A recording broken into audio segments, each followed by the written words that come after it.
Hi guys, in this simulation we are talking about a 3D power transformer for distribution line. The primary and secondary voltage is 20 kilovolts to 380 volts. So let's have a look on external circuit of the transformer. The transformer connection is YZ. So we have a winding for each HV line and two windings for LV line to connect it to each other by zigzag connection. All the excitations are external, and in external circuit here we have Y connected high voltage part and zigzag connection for low voltage.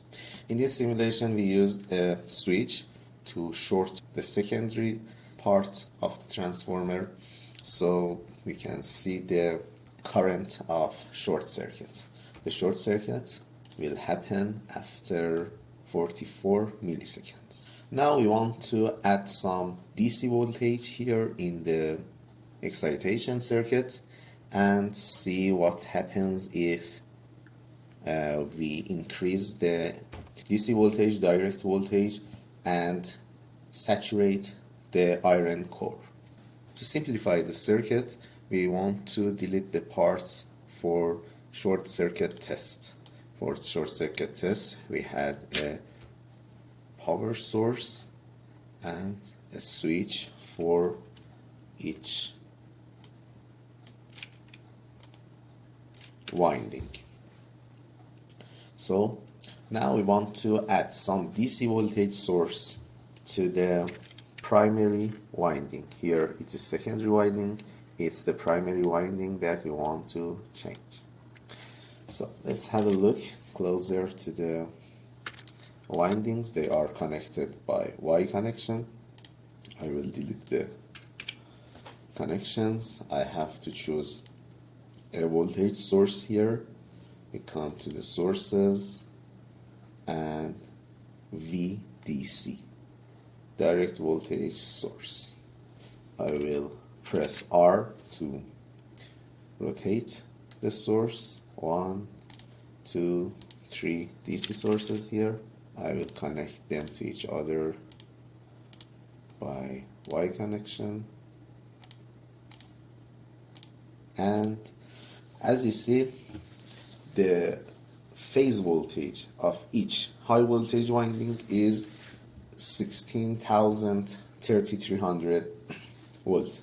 So we want to add some DC voltage to analyze the saturation by the DC voltage. The voltage is about 15,000 volts. So let's add a, for example, 300 DC volts here. 300 for second and 300 for third phase. So we can see the voltage of the winding will change here and also the current of the winding. When you change anything in the external circuit, you have to save the file and go to the Maxwell design, right click on the free part of the simulation, go to external circuit, edit external circuit, and you can just click on update netlist. The netlist will be updated. The import was successfully and all the circuit has changed. If you didn't have update circuit here, you have to save, export the file here, and then use this SPH file to import to the software. So just I have to mention that when you have two parts circuit, you have to use GND or ground in each part to have a unite circuit. Now we want to see the saturation of the iron core.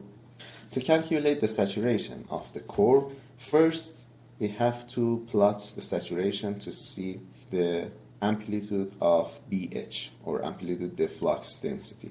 So I have drawn a rectangle just inside of the iron core, and I can plot the B here by clicking on fields, B, magnitude of the B, and click on the dot.